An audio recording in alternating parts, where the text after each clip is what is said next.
दोस्तों, हत्या से ज्यादा खतरनाक क्या होता है? मर्डर की प्लानिंग। और उससे ज्यादा खतरनाक क्या होता है? प्लानिंग के बाद बैकअप प्लान भी तैयार करना। आज जिस मामले की चर्चा पूरे देश में हो रही है, उसमें पुलिस जांच के अनुसार मौत केवल दुर्घटना नहीं थी, बल्कि एक कथित साजिश थी। उस लोहगढ़ किले पे इन्होंने वो केतन अग्रवाल को धक्का दिया और वो नीचे गिरा और उसकी मृत्यु हो गई। आइए बताता हूं आज के वीडियो में सिया और केतन मामले का पूरा सच कानून के नजरिए से। ध्यान रखिए, यह मामला अभी न्यायालय में पेंडिंग है और मैं जो फैक्ट्स बता रहा हूं वो पुलिस और जांच रिपोर्ट के आधार पर बता रहा हूं और अंतिम सत्य केवल कोर्ट तय करेगा। आइए शुरू करते हैं।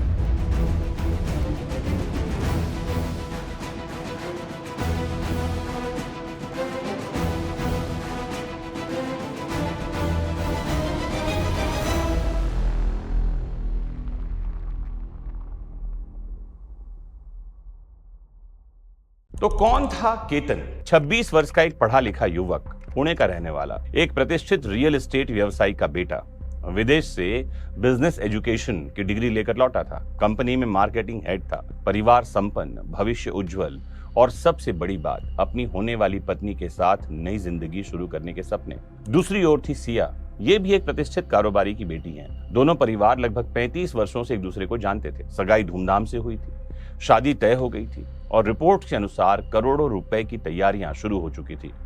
ऊपर से देखने पर सब कुछ परफेक्ट मालूम पड़ रहा था, लेकिन हर चमकती हुई तस्वीर के पीछे हमेशा सच वैसा नहीं होता जैसा दिखाई देता है। पुलिस जांच में बहुत सारी बातें सामने आई हैं। जांच एजेंसियों के अनुसार पता चला है कि सिया और उसका एक युवक चेतन, जिसका नाम है, मित्र था, जिनके बीच में संबंध था।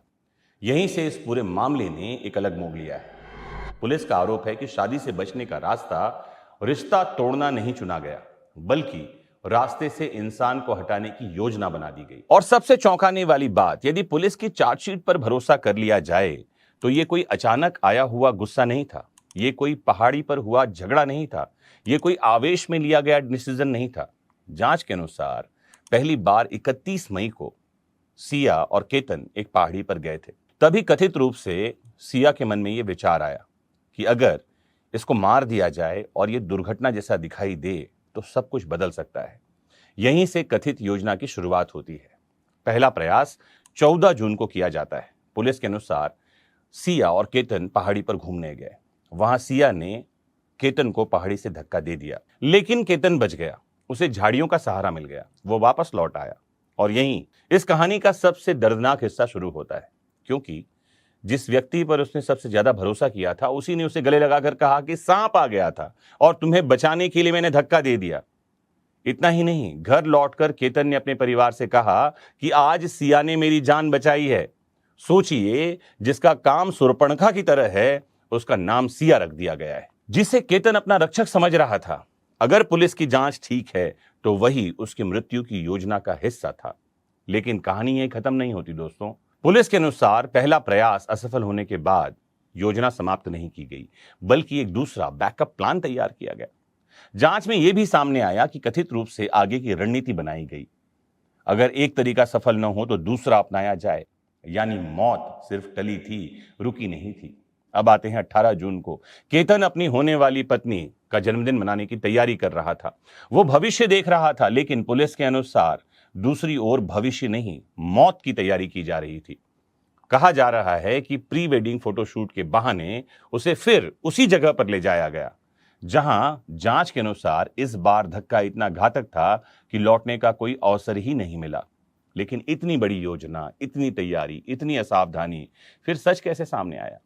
यहीं से यह मामला इन्वेस्टिगेशन की एक महत्वपूर्ण सीख बन जाता है। बहुत से लोग सोचते हैं हत्या सीसीटीवी से पकड़ी गई या फोन रिकॉर्ड से पकड़ी गई या लोकेशन से पकड़ी गई। नहीं, मैं बताता हूं आपको सच्चाई। सबसे पहला संदेह एक बहन के मन में पैदा हुआ। केतन की बहन ने एक सवाल पूछा जिसने पूरी कहानी बदल दी। केतन की बहन ने बस इतना पूछा, आखिर केतन गिरा कैसे? बस इतना सा सवाल। लेकिन जांच के अनुसार यहीं कथित कहानी टूटने लगी, उत्तर बदलने लगे, बातें लड़खड़ाने लगी और यहीं से परिवार को शक हुआ कि शायद ये सामान्य दुर्घटना नहीं है।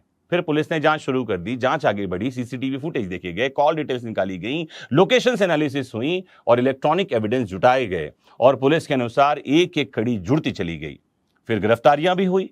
पूछताछ शुरू हुए और आगे की जांच का रास्ता खुलता चला गया। लेकिन इस पूरी कहानी से हमें क्या सीख मिलती है? भारतीय एविडेंस एक्ट साक्ष्य कानून सिखाता है कि हत्या का मुकदमा केवल शक पर नहीं चलता, सर्कमस्टेंशियल एविडेंस की हर कड़ी जोड़नी होगी।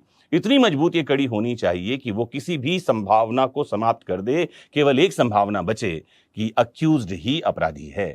इसीलिए ऐसे मामलों में call records, location data, electronic evidence, conduct of the accused, recovery, सब का महत्व बढ़ जाता है। और यह मामला समाज के लिए एक बहुत बड़ी सीख छोड़ जाता है कि अगर किसी रिश्ते में रहना संभव नहीं है तो कानून रास्ते देता है। एंगेजमेंट तोड़ी जा सकती है, शादी से इनकार किया जा सकता है, रिश्ता समाप्त किया जा सकता है, लेकिन किसी इंसान को जान से मार देना, मुझे नहीं लगता कि ये कहीं से कहीं तक थोड़ी भी समझदारी का भाग है। अभी आज ही सुबह मैंने एक वीडियो देखा दोस्तों, जिसमें सिया के पिताजी का इंटरव्यू कुछ मीडिया कर्मी ले रहे हैं और मीडिया वाले ने सिया के पिताजी से पूछा कि आपको क्या लगता है इस मामले में क्या सजा दी जा सकती है सिया को। और एक पिता ने बड़ा गंभीर उत्तर दिया, कहा कि अगर दोष साबित होता है तो अपराधी को ले जाकर उसी जगह से वैसे ही गिराकर मार दो जैसे केतन को मारा गया है। आज भी इस मामले का अंतिम निर्णय न्यायालय को करना है दोस्तों। दोष सिद्धि होगी या नहीं, यह फैसला अदालत करेगी, लेकिन यह मामला हमें एक बात जरूर सिखाता है कि भरोसा सबसे मजबूत रिश्ता बनाता है और जब वही भरोसा टूट जाता है तो उसका दर्द किसी भी सजा से बड़ा होता है। तो मैं हूं आपका मित्र एमजे और ऐसे ही कुछ करंट के मुद्दे कानून की नजरिए से दिखाने के लिए मैं आपसे जुड़ता रहा हूं। अगर आप किसी और मुद्दे के बारे में ऐसे ही डिटेल से जानना, सुनना, समझना चाहते हैं तो कमेंट बॉक्स में जरूर जुड़ें। मोस्ट इंपॉर्टेंटली अपना खूब ख्याल रखें और जुड़े रहें आपके अपने फेवरेट प्लेटफॉर्म वैदिक शिक्षा से। नमस्कार, जय हिंद।